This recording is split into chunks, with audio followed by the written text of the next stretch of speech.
Rotary club, chamber of commerce లక్షలు మీ వ్యాపారాలన్నీ అభివృద్ధి చెందాయండి. ఇవన్నీ సమావేశం. ఒక విధంగా చెప్పాలంటే స్వామివారి రాజకీయ లీలలు ఎపిసోడ్స్ కింద తీస్తే అప్పుడు సూపర్ హిట్ సీరియల్స్ చక్రవాకం కానీ, మరి ఈ మధ్యకాలంలో వచ్చినటువంటి కార్తీక దీపం ఎపిసోడ్స్ కూడా ఈయన స్వామివారి ఎపిసోడ్స్ ముందు ఎందుకు పనికిరామని చెప్తాం. ఏదంటే అదే సూపర్ హిట్ అయితే దాన్ని మించిన సూపర్ హిట్ ఎపిసోడ్స్ మన స్వామి గారి రాజకీయ చరిత్రలో ఉన్నాయి. మరి మీకు చెప్పాలంటే గతంలో లాస్ట్ వీకే మరి సమావేశంలో చెప్పాం, అందరూ భూములు కబ్జా చేసుకుంటే ఈయన ఏకంగా కార్పొరేషన్ని మండల ఆఫీస్ని కబ్జా చేశారని. అదే కాదు, ఒక విధంగా చెప్పాలంటే విజయనగరం పట్టణంలో ఎవరైనా ఒక ఇల్లు కానీ, గ్రూప్ హౌస్ కానీ, ఒక అపార్ట్మెంట్ కానీ కట్టుకోవాలి అంటే స్వామివారి దర్శనం చేసుకోవాలి. స్వామివారు అంటే ఏదో తిరుపతిలో ఉండేటువంటి వడ్డీ కాసులు వాడు కాదండి, విజయనగరంలో ఉండే వడ్డీ కాసులు వాడు. ఆయన కలుసుకుంటే కానీ అపార్ట్మెంట్ కానీ, మరి గ్రూప్ హౌస్ కానీ, కనీసం చిన్న ఇల్లు కూడా కట్టుకోలేనటువంటి దౌర్భాగ్య స్థితిలో మన విజయనగరం ప్రజలు ఉన్నారు. ఎందుకంటున్నామంటే ఈ మధ్య అది కూడా ఒక విధంగా చెప్పాలంటే ప్లాన్లకి అప్రూవల్ కావాలంటే కొంతవరకు ఆన్లైన్లో అప్లై చేసుకోవడం వల్ల అన్ని కాగితాలు అంటే డాక్యుమెంట్స్ కానీ, లింక్ డాక్యుమెంట్స్ కానీ ఉంటే ప్లాన్లు అప్రూవల్ అయిపోతాయి. కానీ వాళ్ళు కట్టుకోవాలంటే మాత్రం ముందు ఏంటంటే కట్టే ముందు అక్కడ సచివాలయ సిబ్బంది వెళ్తారు, వెళ్ళి ఏదో ముందు అక్కడ చిన్న అబ్జెక్షన్ రైజ్ చేస్తారు. వాళ్ళ మాట వినకపోతే ఏకంగా కార్పొరేషన్ అధికారులు వెళ్తారు. వాళ్ళు వచ్చి మీరు ఎలా కట్టేస్తున్నారు, ఏం కట్టేస్తున్నారంటే పాపం వాళ్ళన్నీ చూపిస్తారు. అయ్యా మాకు పక్క డాక్యుమెంట్స్ ఉన్నాయి, ప్లాన్ అప్రూవల్ అయింది, లింక్ డాక్యుమెంట్స్ ఉన్నాయి, అన్నీ చెప్పినా సరే వాళ్ళు అనే మాట ఒకటే, బాబు మీరు వెళ్ళి ఒకసారి స్థానిక ఎమ్మెల్యేని కలండి, మరి ఇంకోలా అనుకోవద్దు అని అక్కడి నుంచే మొదలవుతుంది. మీరు అక్కడికి తీరా మూసి వెళ్ళాక మరి చెప్పాను కదా, లాస్ట్ టైం నేను చెప్పాను, ఒకటో కౌంటర్ రెండో కౌంటర్, ఆ ఇద్దరిలో ఎవరినో ఒకటి కాదు. కలిస్తేనే ఇక్కడ ఎన్ని అనుమతులు ఉన్నా అక్కడ నుంచి అనుమతి పొందాలి. ఆ అనుమతి పొందాలంటే ఆ అపార్ట్మెంట్ వాళ్ళు కానీ, గ్రూప్ హౌస్లో కానీ, మరి మీకు చెప్పాలంటే అది రెండో భాషలో ఏదో విధంగా వాళ్ళకి అంటే కనీసం ఏంటంటే ఆయనకి మనందరికీ తెలుసు చిట్టు వ్యాపారం ఉంది. ఆ చిట్టు వ్యాపారంలో ₹1,00,00,000 లేకపోతే 50 లక్షలు చిట్టు వేస్తే కానీ వాళ్ళకి అక్కడ కట్టుకోవడానికి పర్మిషన్ రాదని చాలామంది నా దగ్గరికి వచ్చి చెప్తున్నారు. ఇదేంటండి ఈ పరిస్థితి, మేము అక్కడ చిట్టు వేస్తే కానీ కట్టుకోవడానికి వీల్లేదంటే, బాబు మరి అది అంతే పరిస్థితి, కాకపోతే మీరు ఇన్నాళ్ళు భరించారు, కొద్ది రోజులు భరించండి అని చెప్తాం. అది అక్కడ దౌర్భాగ్య పరిస్థితి. అదేవిధంగా మండల ఆఫీసు మా లాస్ట్ టైం చెప్పుకున్నాం, ఏది మ్యూటేషన్ కానీ, ల్యాండ్ కరెక్షన్ కానీ అవన్నీ అయిపోయాయి.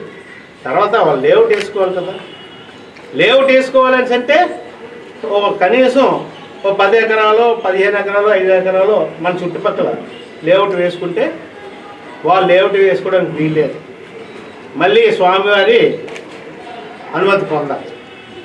మరి అక్కడికి వెళ్తే కొంతమంది అంటున్నారు, ఏంటండి బాబు అక్కడికి వెళ్ళిన తర్వాత ఎంతో కొంత షేర్ ఇవ్వమంటున్నారు. ఎవరికయ్యా షేరు అంటే మరి మీకు తెలియదు ఏముందండి అంటే వాళ్ళు చెప్పిన మాటలు, మరి అల్లుడు గారికి కొంత షేరు ఇవ్వాలట. ఆ షేర్ ఏ షేర్ అన్నది మాత్రం అది వాళ్ళకి అక్కడ లేఅవుట్ వాళ్ళకి తెలుసు, అది ఓపెన్ సీక్రెట్. అంటే అంత దౌర్భాగ్య స్థితిలో నాకు తెలిసింది విజయనగరంలో ఎప్పుడు కూడా ఈ పద్ధతులు లేవు. అదీ కాక ఈ మధ్యలో ఇంకొక మాట అండోయ్, చాలా విచిత్రమైన మాట. అదేంటంటే నగరాన్నట సుందరీకరణ చేస్తారు. నేను దాన్ని అంగీకరిస్తాను. ఒక విధంగా కొంత సుందరీకరణ జరిగిన మాట మాత్రం వాస్తవం, దాన్ని మనం యాక్సెప్ట్ చేయాలి.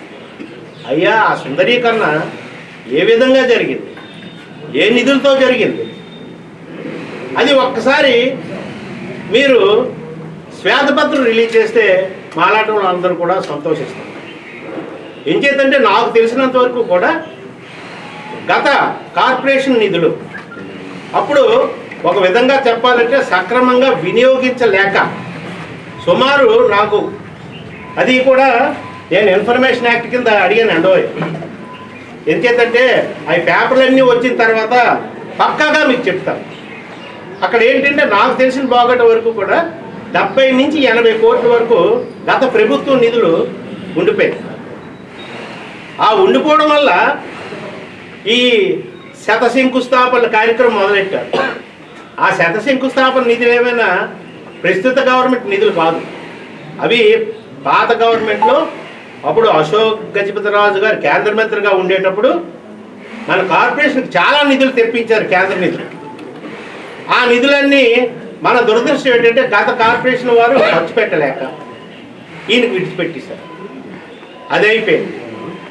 తర్వాత ఇంకేంటంటే ఈవెన్ ఏమైనా సరే కార్పొరేషన్లో మరి ఎమ్మెల్యేగా 5 సంవత్సరాలు పెట్టున్నారు.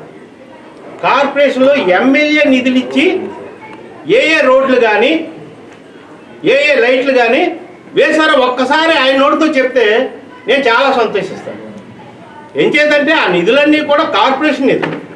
పాపం ఆ మాత్రం సుందరీకరణ కూడా ఒక విధంగా చెప్పాలంటే కౌన్సిల్ ద్వారా జరిగింది.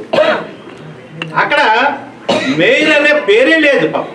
ఎందుకంటే ఊరంతా ఎమ్మెల్యే డెవలప్ చేస్తారట. నువ్వు ఎమ్మెల్యే నిధులతో డెవలప్ చేస్తే తప్పకుండా దాన్ని నేను అంగీకరిస్తాను, మిమ్మల్ని స్వాగతిస్తాను.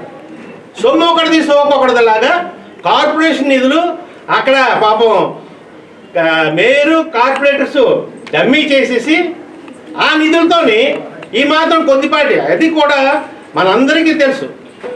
ఆ రోడ్లన్నీ కూడా సుమారు ప్రధానమైన రోడ్లన్నీ కూడా టీడీపీ టైంలోనే శాంక్షన్ అయ్యి చాలా వరకు వేయడం జరిగింది, కొద్దిగా విడిచిపెట్టడం జరిగింది. ఆ విడిచిపెట్టిన చెప్పారు కదా, ఎలాగుంటుందంటే సామెత, బిల్డింగ్ అంతా కట్టేసిన తర్వాత రంగు వేసినట్టు ఉంటుంది.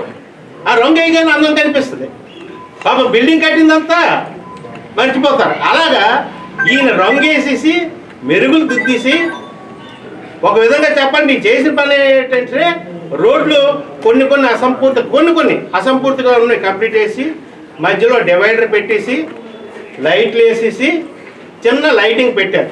అంతకుమించి చేసింది ఏమీ లేదు. ఆ నిధులు కూడా ఎక్కడివి? కేంద్రం నిధులు, ఈయన ఎమ్మెల్యే నిధులేం కాదండి. అటువంటి జిమ్మికులన్నీ మన స్థానిక ఎమ్మెల్యే గారికి బాగా తెలుసు. ఏమేనంటే సుందరీకరణ మాకైతే అర్థం కాలేదు. మీకు ఎమ్మెల్యే గారికి నేను సూటిగా ఇక్కడ ప్రశ్నిస్తున్నాను. అయ్యా, మీరు స్థానికంగా పూర్వం ఉండేది చిన్నప్పటి నుంచి అంబటి సత్రం. అంబటి సత్రంలో ఇప్పటికీ మీ ఇల్లు ఉంది. మరి అంబటి సత్రం దగ్గర నుంచి కొత్తపేట నీళ్ళ ట్యాంక్ వరకు కూడా అది టీడీపీ టైంలో చెప్పాలంటే వాళ్ళు ఎక్విజిషన్ చేశారు. ఎక్విజిషన్ చేసి అక్కడ కొంతమంది కోర్టుకు వెళ్ళిన తర్వాత ఆ ఎక్విజిషన్ చేసిన వాళ్ళందరికీ కూడా తెలుగుదేశం ప్రభుత్వం టీడీఆర్ బాండ్స్ ఇచ్చింది. అది అందరికీ తెలుసు. మరి మీరు ఏమైనా నష్టపరిహారం మీరు ఎవరికైనా ఇచ్చారా? టీడీఆర్ బాండ్స్ కానీ ఏమైనా? తర్వాత ఈ మధ్య 15 రోజుల కిందట వెళ్ళి నేను చూశాను, అక్కడ కొత్తపేట జంక్షన్కి వెళ్ళి ఇప్పటికి 3 సార్లు కొబ్బరికాయలు కొట్టారు. తెలుగుదేశం వాళ్ళు కొట్టారు. మరి ఈయన ఎమ్మెల్యే అయిన తర్వాత శతశంకుస్థాపన పేరుతో ఆయన ఒకసారి మళ్ళీ కొట్టారు.